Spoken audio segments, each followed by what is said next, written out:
feel like a coming home today. What a lovely, lovely place to be. As I said earlier, I really enjoyed this morning. Great presentations, and I'm looking forward to this afternoon because I'm looking forward to this subject. And it's not it's one I'm writing about. It's not one I've talked about a great deal. So it's kind of it's good. It's a new beginning to share these ideas with you. So thank you for being here to listen to them.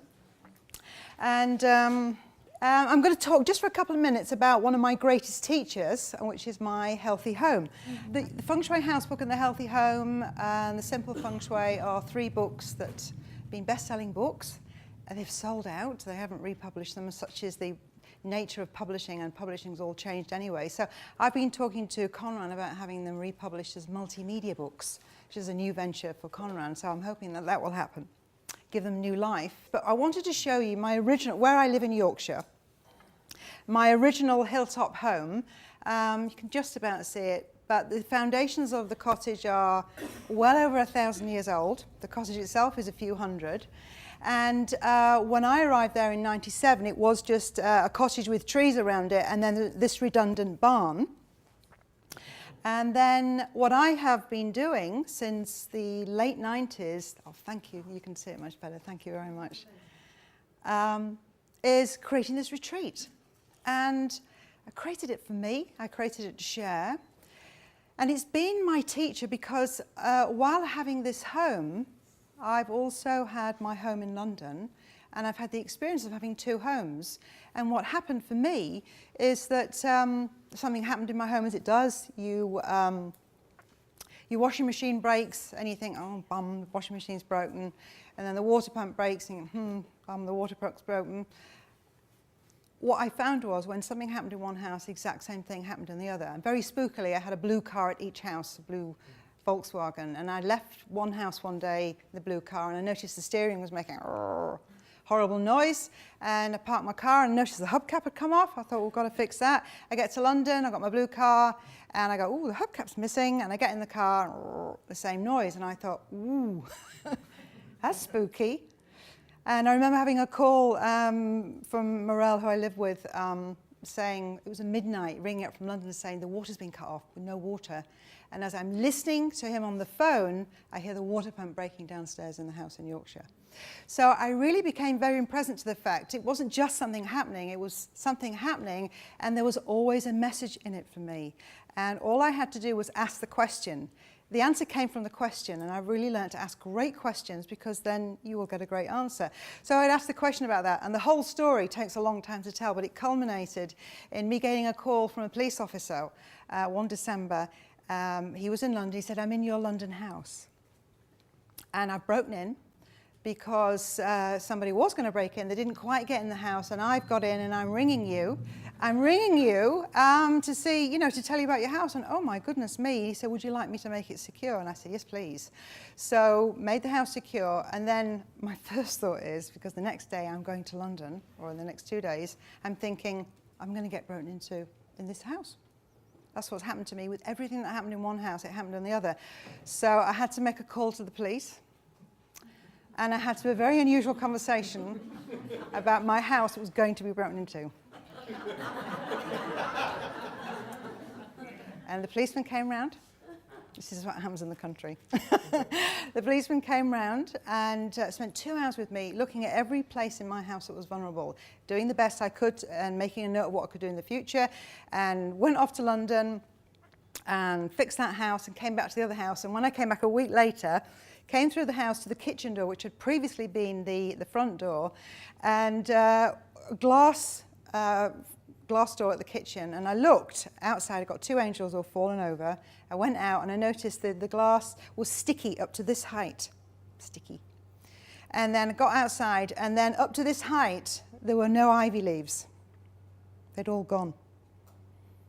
So we had been broken into, but not by humans, by sheep. Sheep had broken in. almost broken in. They'd violated the boundaries, the borders of my property, but you know, my land, because we bought a new land, and we had a stone wall taken down, and we had barbed wire fence until we got the real wall there. So it was a call for me, I'll share that one, was to look at the boundaries I had in my relationships, in my business. Both of us had to look at that. And it was great. So I've had a constant dialogue with my home. When anything happens now, I think, oh, you know, oh bum, it's happened, but oh, that's interesting. And what is it that it's trying to tell me? Because I know that myself and my house are one. I have such a, we all do, an intimate relationship with the place that we live. So my home has been my greatest teacher. And what I want to share with you now about the rise of the feminine and the future of home, it's a subject that's been dear to me because what I have been doing for the last few years, and I've kind of been, not on retreat in Yorkshire, but I have retreated. And for a long time, and I didn't set out to retreat for a long time, but it happened that I did. And I had to go with the flow of that. And sometimes it was annoying. I wanted to get out there, but I realized that I slowly burnt myself out. Burnout isn't really the right way of describing it, but what I came to understand was the nature of slowness, the nature of still, the nature of quiet, and the nature and the way of allowing. Rachel talked this more about doing, being the alpha female. I've been there quite a few times, making things happen. And I got tired of making things happen. And then I kind of associated business with making things happen. And the amount of energy that would take, you know what, I can't be bothered if that's what it takes. It's like younger people can take over, the next generation can do it. And then I suppose in my wisdom years, I've really understood the nature of coming into my feminine wisdom. And so I've kind of been living it rather than talking about it, and understanding what it takes to create things without effort but with grace and ease, which are my two key words. I do not want stress. I can't do it. I have such an immediate feedback now that in that moment I get feedback. I don't work hard all day or all week and at the end of it I'm worn out. I can't even do it to get worn out. Such is my feedback. I don't know whether it resonates for anybody.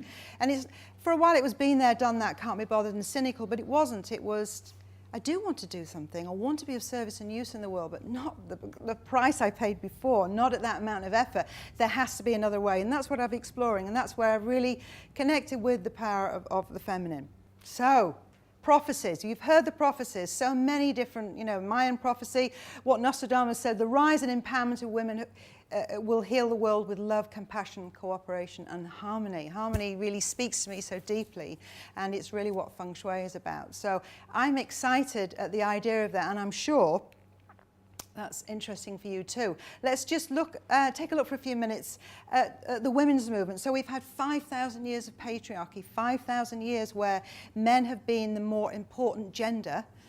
And in the last 100 years, these are the milestones that we've had as women. We've been able to vote in the last 100 years. In fact, I didn't realize it, but 1970 was when the Swiss women got their vote.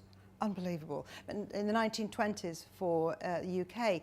We've been able to have an education. 120 years ago in London, 1/3 of women were in service, 1/3 were in prostitution, and that was what was open to women in terms of employment. So things have changed. Getting a bank account. I even in my living memory with my friends remember friends going to the bank and opening an account or starting a business, the bank manager saying, "Does your husband know?" So, you know, we're not talking about so many decades ago. And equal pay. So that's really been a feature of the massive amount of change that's happened in 100 years, in that 5,000 years of the feminine being put back. So in the 21st century, we're equal. We haven't got equality, because when you look at women's pay, women over a lifetime will earn 70% of what men will earn. And that's because the nature of women's work can be part-time, which is lower paid, and also career breaks involved for motherhood. Equal rights, and yet, look at the cabinet, we've got 4 women in there. You know, we haven't been allowed in there, only 4 women, and that's in the UK. Did you know this week in Switzerland, the cabinet there of 7, shifts of 7 members, they had 3 men, 3 women, and a 4th woman joined the cabinet, so now it's a predominantly female leadership in Switzerland, and I think they have that in Denmark as well. So the landmarks are coming in. I've actually involved in a project called the Downing Street Project, where I sit on the Mock Cabinet, and I'm the Minister for Business and Innovation with a special responsibility for caring economics, which I'm going to talk about later on. So it's pretty exciting, you know, the things that are happening. Let's look at the reality for women globally. Poverty has a feminine face. 60% of the world's poor are female. This beautiful woman here, took a photograph of her in Rajasthan. Look at the beautiful jewellery and the clothes that you can see in this light of her out there digging the road in all her finery. 1% of title land in the world is owned by women, only 1%. Not all girls in the world get an education. 4% of girls in the country of Chad, because that's all, go to school. And I don't know whether you're following the Millennium Development Goals. Millennium Development Goal number 5 is about maternal health. And in a country like Ethiopia, 1 in 7 women die in childbirth. And it's one of the 8 Millennium Development Goals that has very little movement. But since Sarah Brown came into prominence, she's been pushing that. Dalai Lama said last year the world will be saved by Western women. That's inspiring. The evidence of a rise. For myself, I've seen many wonderful things happening. I'm sure you have too. I've been hosting women's circles. There's a wonderful movement called the Women Are Gathering. But I've been hosting women's entrepreneur circle where we meet firstly as women, we cook with each other, and then we have a business meeting. So we're honouring being women more than just, we're forming community rather than networks. But networks are forming, so many of them. I've hosted these in Australia, in the UK, in London, and in California. And across the globe, many things are happening. Maria Shriver, First Lady of California, every year has a women's conference. It was sold out last year, 24,000 women. That's a lot of women. There's a conference call that's been happening weekly, the Women on the Edge of Evolution. 40,000 women have been signed up to the program. So around the world, and I've been involved in women's networks in Australia. I've spoken to the Women's Business Association in Hong Kong. Around the world, women are getting together, gathering and speaking and talking and sharing their stories, because that's what excites and empowers and inspires women. The Hunger Project. What they do is when they want to empower the people in India, when they gave money, and they gave it to the men used it for alcohol. When they gave the money to the men took the money off the women and spent it on alcohol. So they spent the money on training, and the training they did was they empowered women as leaders. The law changed about 5 or 6 years ago in India, and you had to have on your parish council 1/3 of women. And some of these women barely had names, couldn't read. So the Hunger Project have been training them, and I've been out and donated some money and joined some other projects and met these women. This was a young girl from Australia. There was 1,000 women meeting, and they were getting things changed, they were getting laws changed. I get goosebumps when I think about it. Things are really deeply happening across the world. Women have great influence. Did you know that 80% of purchasers are influenced by women? If not all of them, 80% of them. All that shopping.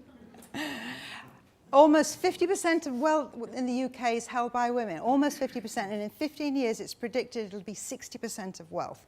So we do have influence, but what if women had more influence? Did you hear last year Harriet Harman talking about what if it had been Lehman sisters and not Lehman brothers? And her proposition was, which was much ridiculed, but I think that's very unfair, was that if it had been Lehman sisters, it would not have gone out of business, because women don't have the same, they're much more risk averse. And you know, in a male environment, a lot of testosterone, pushing to the edge, risk taking, there was no, you know, in these dealing rooms, there was no moderating influence of a feminine influence to have like a sanity check or pulling back at all. And of course, it took the system to the brink. And Jean Shinoda Boland talks about, she's a psychologist, written a number of books. Gather the Women is one of the books that she's written. She talks about how when things go really wrong, men will walk away in shame. That's more the way of the man doing it. Whereas a woman will stay with it and fix it. And so you can imagine, rather than letting things go, staying around and fixing, it's a different kind of energy. And so the female energy was missing from there.